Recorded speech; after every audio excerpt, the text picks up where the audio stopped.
প্রেম করে পালিয়ে যাওয়া মেয়ের প্রতি বাবার এক বেদনাদায়ক চিঠি। যারা বাবা মাকে ছেড়ে বয়ফ্রেন্ডের জন্য পালিয়ে যান, আজকের ভিডিওটা শুধুমাত্র তাদের জন্য।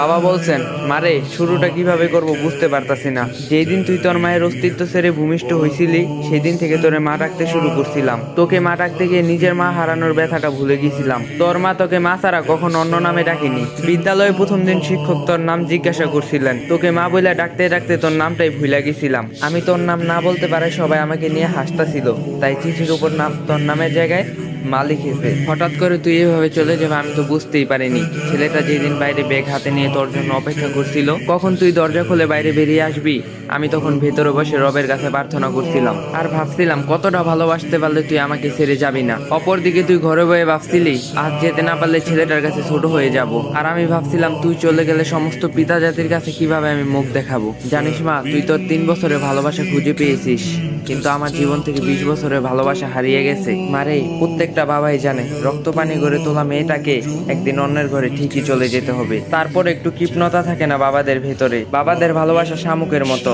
মারে, বাহিরটা শক্ত থাকলেও ভিতরটা খুবই নরম। বাবারা সন্তানদের কতটা ভালোবাসে তা বুঝতে পারে না, তবে অনেকটা ভালোবাসতে পারে। জানি মা, আমার লেখাগুলো পড়ে তোর খারাপ লাগতে পারে, কিন্তু কি করব বল। তোর তো যৌবনে পা রাখার পর চোখ নাক কান সবকিছু প্রতি বিবেচনা না রেখে প্রেম করছিস, কিন্তু যেদিন জানতে পারলাম তুই তোর মায়ের গর্ভে অবস্থান করছিস, সেই দিন বুঝতে পারিনি তুই কালো না ফর্সা হবি, ল্যাংরা না বোবা হবি।